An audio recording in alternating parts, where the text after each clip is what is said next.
let me tell you something right now. There is literally no psychological warfare on this earth quite like a mother-in-law who genuinely thinks her, completely mediocre son is a literal prince. It is unhinged. No.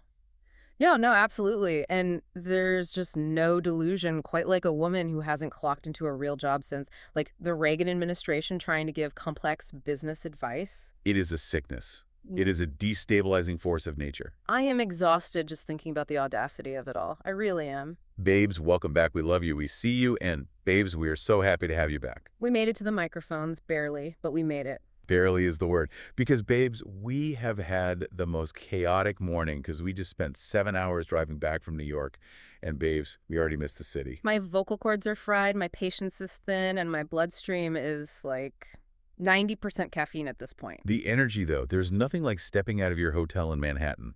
The air is thick with ambition and garbage, and everyone is walking like they have a personal vendetta against the pavement. Please, you were complaining about your feet hurting by hour 2 of the trip. Well, yeah, but the fashion is given. I just threw this on to get coffee, but it costs more than your mortgage, and you just feel incredibly alive. And Yeah. now I am sitting in my house looking at a pile of junk mail. Do not romanticize the concrete jungle to the Snark squad when I literally had to carry your shopping bags down Fifth Avenue. But yes, the city is elite. The food specifically. I am currently in a state of deep, profound mourning. Oh my gosh, over the bagel. I know. I am grieving the bagel I had yesterday morning. A proper, hand-rolled, water-boiled New York bagel. So good. It had that perfectly blistered, chewy exterior and an interior that holds up to scallion cream cheese so thick it could choke a horse. You cannot get that back home.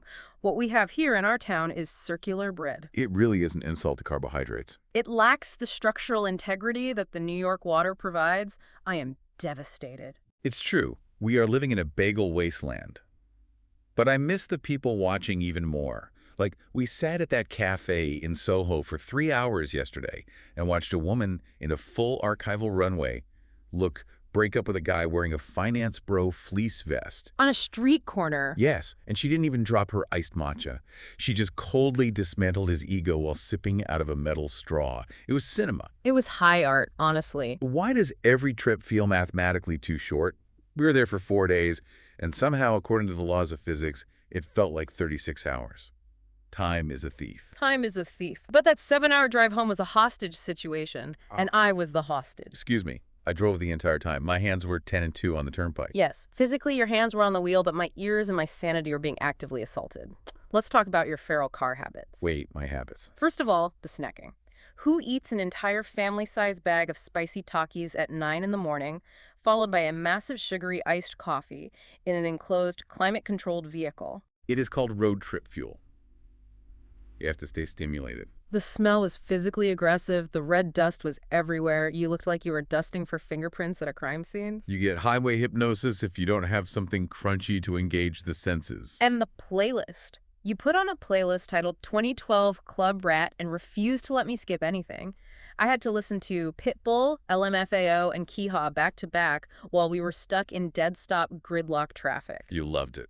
I was staring at the taillights of a tractor trailer, contemplating walking into the woods, abandoning civilization, and starting a new life as an off-the-grid hermit. You were literally tapping your foot to timber. Do not even try to lie to the Snark squad. It brought you joy. I was tapping my foot out of nervous anxiety. But the true horror, the absolute devastating reality that is currently crashing down on both of us is that tomorrow is Monday. Ugh. Don't say the M word. I am rejecting the Gregorian calendar entirely today. Tomorrow is Monday, which means it's back to the dental offices for both of us. The vacation glow is dead. But let's do our Monday forecast. Highs and lows of our upcoming clinical schedules. I'll go first. Hit me. Let's hear the dread. Okay, my high of the upcoming workday. I am actually looking forward to the fact that my dental rep is coming in at noon, and she is bringing free Panera for the entire office. You are so easily bought. You don't understand the emotional satisfaction of a free Fuji apple chicken salad and that little rock-hard piece of a baguette when you are deeply stressed about a schedule running 20 minutes behind. A little wilted lettuce, some balsamic glaze, and you are a loyal corporate subject. It's the little things. But my low, the dread is so real. I have a 3 p.m. patient who is overly emotional, highly dramatic, and refuses to floss. Like, categorically denies the existence of dental floss. Oh, I know exactly the clinical profile. She treats string like it's a government conspiracy, but then she comes in and cries, literally sheds actual tears about her gums bleeding when I do a basic prophylaxis cleaning. Yep, my gums are just naturally sensitive girlies. And I have to sit there, holding my little mirror, playing therapist, while she acts like I'm attacking her with sharp instruments. No, your gums are severely inflamed because there is a calcified plaque colony from 2022 living between your molars. It is an active immune response, not a personality trait. Exactly. What about you? What is your high and low for tomorrow? My high is purely clinical and highly antisocial. I have a 10 a.m. complex molar extraction and immediate implant placement. It is going to take about 2 hours, and I don't have to make small talk. You are such a sociopath sometimes. The patient will be completely numb, draped, and relaxed. I can just put on my surgical loops, get into the zone, and do the mechanics. Zero emotional labor. I am thrilled. Yes. Drilling directly into human bone tissue, my happy place. It's a controlled environment, unlike my low, my absolute dread. 8 a.m., first patient of the day. A double root canal on a guy with a hot tooth. Oh no, not the hot tooth at 8 a.m. For the non-dentists listening, when a tooth nerve is severely infected, the tissue becomes highly acidic. So when you inject the anesthetic, the chemistry literally cancels out. The anesthetic cannot penetrate the nerve membrane. The tooth basically laughs at your needle. Exactly. This patient never numbs properly. He jumps every time I even touch the mirror to his cheek. It's going to be an hour of me sweating, re-injecting, coaxing him, and fighting for my life. The anxiety sweat you get when the patient looks at you and says, I can still feel that after the third block, it is terrifying. It ruins the entire day's schedule. But you know what doesn't ruin the day? Mess. Delicious, chaotic, reality-distorting mess. Exactly. Other people's mess. Babes, we have gotten so many shady, snarky, or stupid submissions, and we need to read a few to cleanse our palates of this Monday dread. Let's get into the group chat emergency files. Pull up the first confession. Okay, confession number 1. I am reading this exactly as she typed it. I was at dinner at this super exclusive, hard-to-book restaurant downtown. I had a reservation for weeks. Setting the scene, I like it. I walk in, sit at the bar, waiting for my table, and I look across the dining room, and I see my ex-boyfriend, the one who cheated on me and broke my heart. Oh, this is already a nightmare. And he is sitting with his new girlfriend. And then I see him signaling the waiter, getting nervous, patting his jacket pocket, and I realize he is about to propose. Right there. No. So instead of leaving or hiding in the bathroom, I kept my reservation, sat at a table with a perfect view, ordered a giant steak, and live texted the entire proposal to my group chat with blurry zoomed-in photos while sipping a martini. Am I the drama? Oh my God. The sheer volume of cortisol pumping through her veins. I am screaming. This is purely snarky and absolutely iconic. She secured the impossible reservation, she secured the medium rare steak, and she secured front row mezzanine tickets to the circus. I need to push back on this. What? It is highly entertaining for the group chat, yes. I respect the journalistic dedication to the text thread, but I actually think this is completely stupid. How is this stupid? She took her power back. Did she? Let's look at the physiological and psychological reality of what she did. Mm-hmm. You waited weeks for this reservation. You're paying probably $150 for a steak. Right. And instead of enjoying your meal, you spent the entire 2 hours obsessing over a man who profoundly disrespected you. When you are in the same room as an ex who betrayed you, your fight or flight response activates. Oh, yeah. Her heart rate was through the roof. Her digestion was probably completely stalled because of the adrenaline. She let him dictate her entire evening's energy. That is stupid. No. She didn't ruin it. She enhanced the flavor with spite. Spite is not a valid seasoning for a ribeye. If she had run out of there crying, that would be letting him win. Sitting there eating a steak while watching him sweat and drop to one knee, Yeah. that is power. She turned her trauma into a spectator sport. I just think taking blurry paparazzi photos of your ex while your expensive food gets cold is a massive fumble. But I will concede the group chat was probably eating it up. What's confession number 2? Okay, confession number 2. Hey, besties. I've been on the dating apps, and last week I matched with this really cute guy. Let's call him Brad. We had great banter, lots of chemistry. Very standard. 2 days later, I matched with another guy. Let's call him Chad. Chad is also super funny. I follow them both on Instagram and realize Brad and Chad are literally best friends, like childhood best friends. Oh, she is living dangerously close to the sun. Countless photos together, groomsmen in the same weddings. I panicked, but I couldn't decide who I liked more, so I just kept talking to both of them. It's been 2 weeks. They don't know. What do I do? Her wings are melting as we speak. This is shady. This is so shady and messy. She is begging for a disastrous reality TV-style fallout. You cannot talk to two best friends for 2 weeks. Let's be real for a second. Men are generally oblivious. They hang out. They're going to compare notes. The communication style of male friendships is vastly different from ours. They probably haven't even brought her up to each other yet because they are communicating entirely via grunts and sending each other TikToks of people falling off boats. You cannot defend this. I am not defending the morality. I am sarcastically praising her administrative skills. Think about the logistics required here. Keeping the lies straight, keeping the banter separate. It's terrible. Ensuring you don't accidentally text Chad a follow-up question to a story Brad told.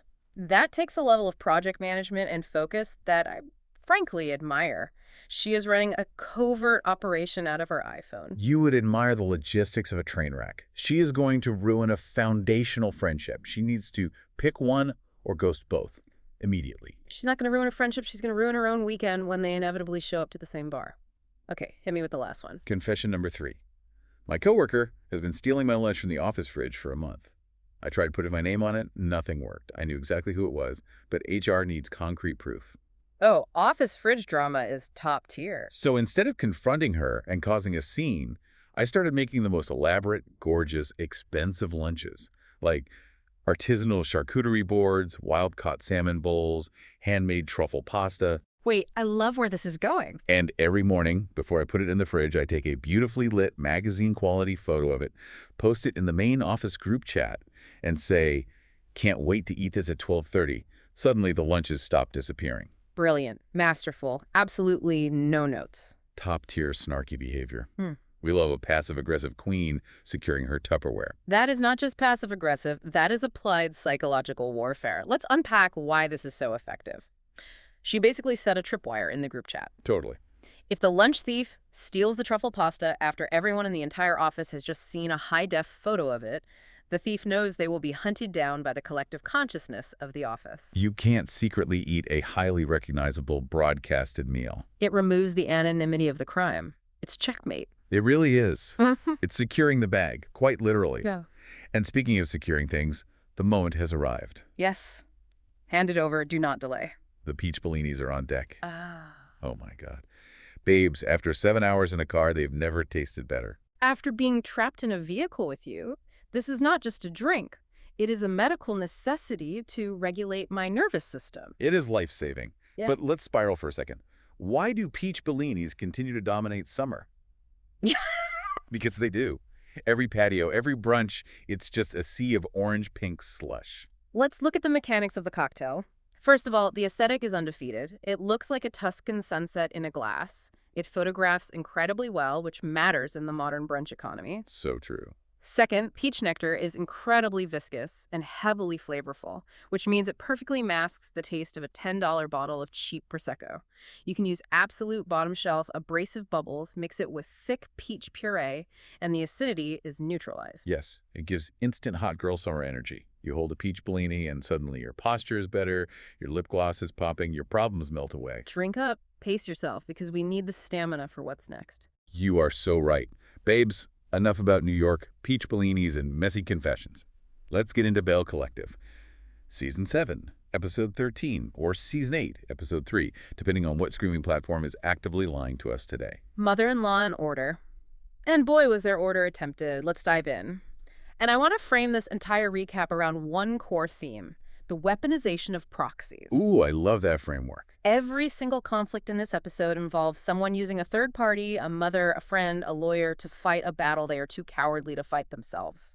Okay, let's set the scene with narrative number 1, because I'm still vibrating with rage and I need to yell. We are at Carrie's house. Carrie is just trying to live her life. She is there with her mom, Eleanor, who we absolutely adore. An icon. Suddenly, the front door opens and in walks Mass Mom. Marlene. Unannounced, uninvited, just popping in to drop some 1950s patriarchal poison right onto the hardwood floors. It was an ambush, a beautifully orchestrated reality TV ambush, but a deeply hostile invasion of territory nonetheless. Marlene sits down and immediately comes for Carrie's neck. She looks around the house and basically accuses Carrie of doing too much. She says Carrie is never home, and because of this frenetic energy, Matt cannot relax or take a break. I could feel the heat radiating through our group chat while we watched. I was screaming at my television. Mm-hmm. How does a woman, let's talk about the actual empirical facts here. Carrie owns $3 million businesses. Right. She is keeping the brick and spoon locations afloat, one of which is actively hemorrhaging money, which Matt himself is complaining about. Right. And this mother-in-law has the audacity to walk into the house and tell her she is a bad wife because she isn't handing Matt a warm casserole at 5 p.m. sharp. Let's break this down, because you have to look at the generational divide and the psychology of displaced identity here. Marlene, as Matt stated later, was a traditional stay-at-home mother. Her entire identity, her currency in her marriage, was domestic servitude. Right. And there's nothing wrong with that choice, but that's not Carrie's life. Exactly. But when Marlene looks at Carrie, a woman who is loud, aggressively ambitious, and publicly successful, Marlene's brain short-circuits. She cannot compute a woman providing financially at this scale. Because it threatens her, right. If Carrie's way of being a wife is valid and successful, it threatens Marlene's entire worldview. Marlene is projecting her own internalized misogyny and insecurity onto Carrie. She's not really critiquing Carrie. She's defending her own life choices. That makes so much sense, but it doesn't excuse the disrespect. She literally looked at Carrie and said, Matt didn't pursue you. Oh, that was a calculated lethal strike. That wasn't just an observation. That is so deeply disrespectful to say to your daughter-in-law. What does that even mean? Why are you bringing up the origin story of their dating life from a decade ago to demean her in her own kitchen? It implies Carrie trapped him. It implies desperation. Marlene is basically leveraging the oldest patriarchal trope in the book. Men are the prize, women must be chosen. But what's fascinating here, returning to my theory of proxies, is Matt's role. Because Matt actually defended Carrie, eventually. Did he, though? Did he really defend her? Let's look at the tape. When he and Carrie were outside talking, away from the crossfire, he told Carrie that his mother's opinions are her own. He validated her reality. But he didn't throw his mom out during the actual fight. If my mother-in-law came into my house and told me I was a bad mom and a bad wife in front of my own mother, my husband better be pointing to the driveway and saying, do not come back until you apologize. True, he was very passive in the room. Matt just sat there looking like a deer in headlights. He brought his mom in to help with the business, but really he weaponized his mother against his wife. That is the crucial nuance. Matt didn't stop the ambush, he facilitated it. In family systems therapy, there is a concept called triangulation. When a two-person relationship experiences high tension, one person will bring in a third party to reduce the anxiety and gang up on the other. That is exactly what he did. Matt lacks the communication tools to negotiate business strategy with his aggressively successful wife, so he triangulated. He brought his traditional mother in, hoping she would guilt Carrie into submitting. It completely backfired because Carrie's mother, Eleanor, stepped in. Eleanor's everything. Eleanor said, my mom ain't raised no fool. Eleanor basically told Marlene to back up and respect what her daughter has built. It was Godzilla versus Kong in that kitchen. It was conflict avoidance masquerading as family intervention. Very common, very messy. Let me take a massive sip of this Bellini to calm my nerves. Okay, transitioning to our next narrative, which is arguably even messier. The Lateshia, Glenn, and Selena disaster. Get the mental whiteboard out. Draw the flow chart. Okay, so Glenn, the husband, goes to a lawyer to ask about his assets and what a post-nuptial agreement looks like. Glenn then goes to a bar to hang out with Mike. Glenn complains to Mike about his marriage being miserable and casually mentions the divorce lawyer. The game of telephone begins. Mike goes home, gets into bed, and tells his wife Selena. Selena then goes to Marie's business event, pulls Lateshia aside in front of cameras, and drops the bomb. Hey, girl. Your husband went to a divorce attorney. The engine that drives reality TV? So Lateshia gets in her car, calls Glenn on the phone, and confronts him. She says, I heard from Selena that you met with Mike and told him you went to a divorce lawyer. Yeah. And Glenn's reaction, I wanted to drive my car through his living room wall. The defensiveness was palpable. His first response, with this dripping condescending attitude, is, are you done now? Are you done? He was back into a corner. He is a menace. I am furious at Glenn for embarrassing Lateshia publicly.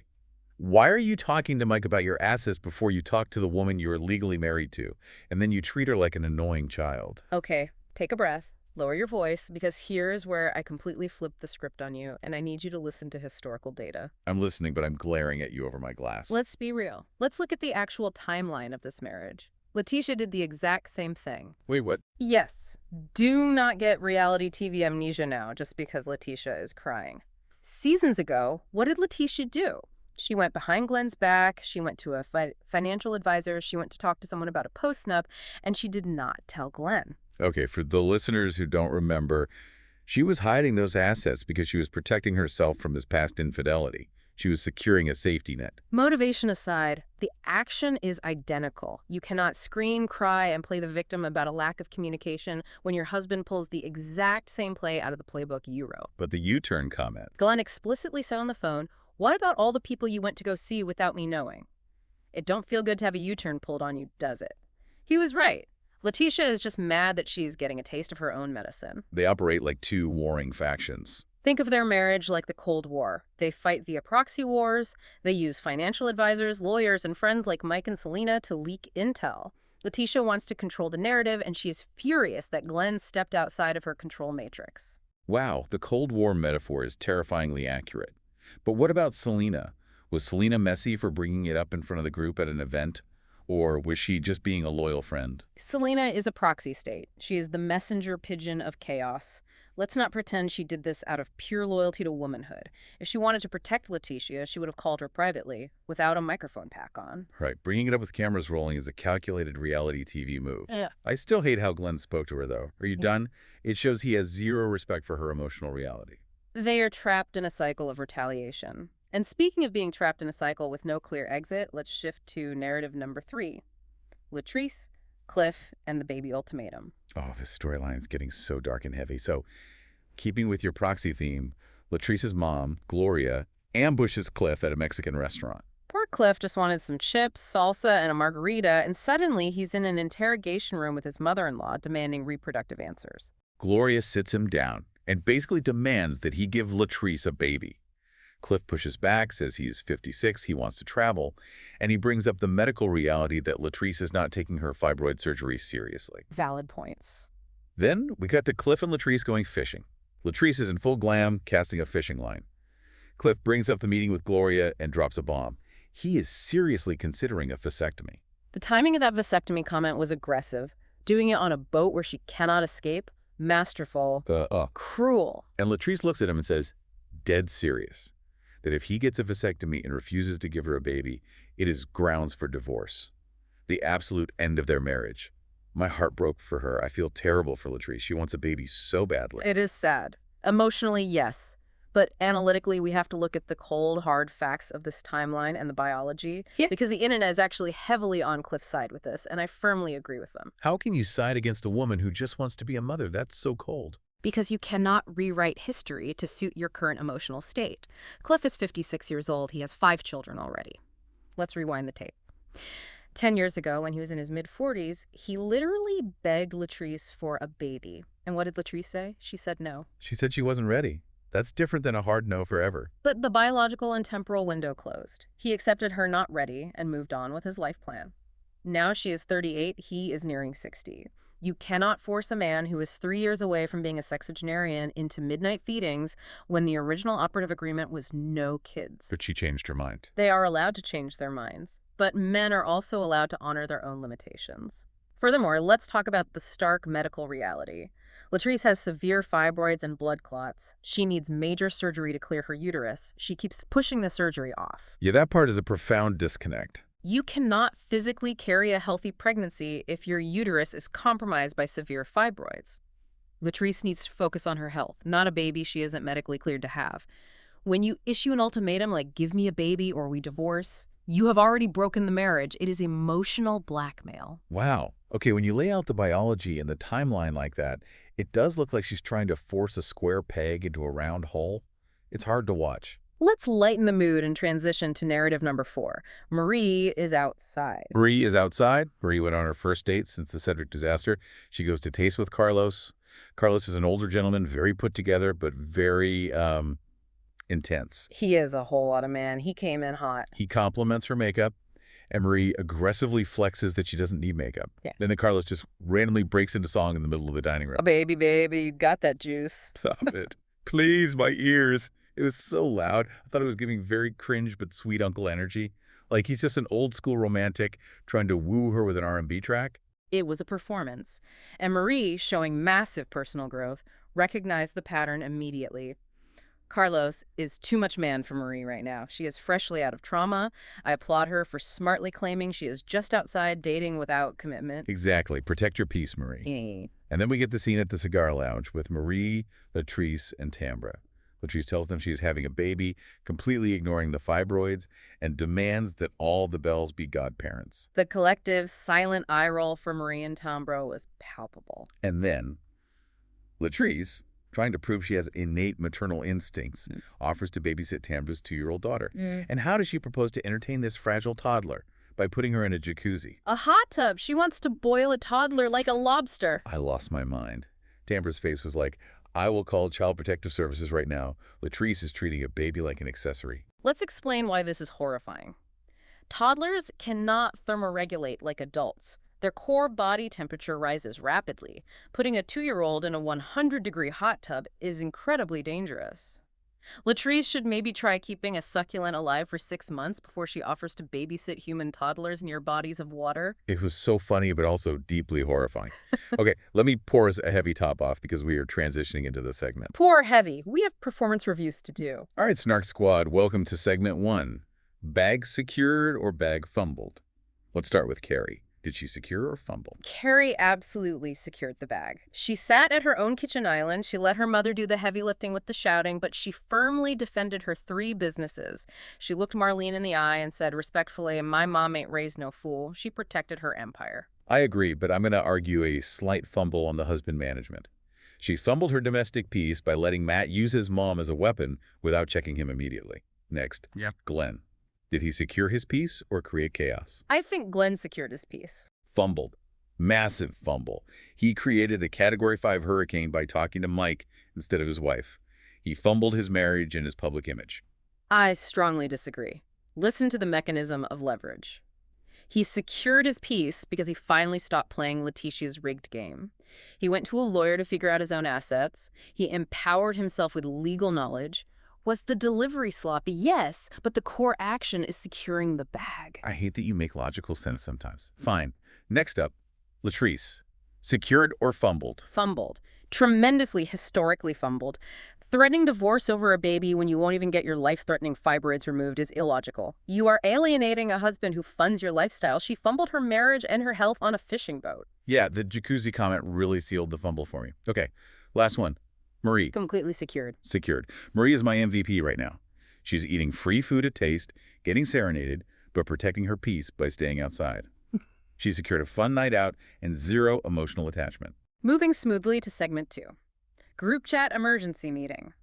Snark Squad. Imagine the cast has a private group chat.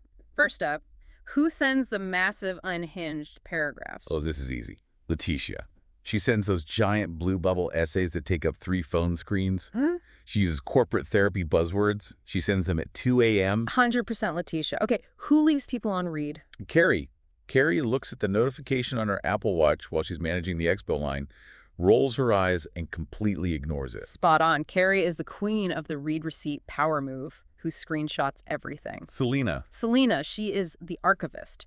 She takes the screenshot, immediately forwards it to Mike for analysis, then saves it in a hidden folder. She will wait 6 months until a reunion and then pull it out to destroy someone's credibility. Selena's terrifying, honestly. Yeah. Okay, who starts the drama in the chat? Latrice. Latrice will drop an absolute bomb, hit send, and then put her phone on Do Not Disturb and go fishing. Yes. She lights the match, drops in gasoline, and walks away.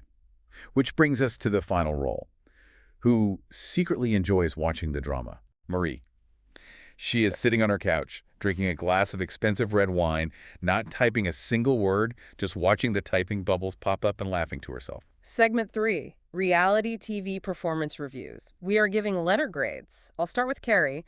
We are grading her on accountability and likability.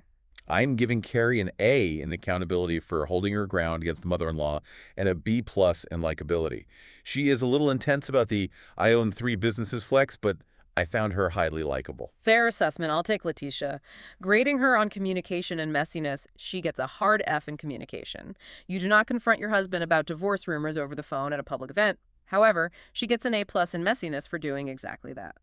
The duality of reality TV stars. Okay, Latrice, grading her on entertainment value, I have to give her a B. The fishing scene in the full glam was hilarious, and the jacuzzi comment will live in my head rent-free. But the baby storyline is getting a little too dark. Finally, let's grade Carlos.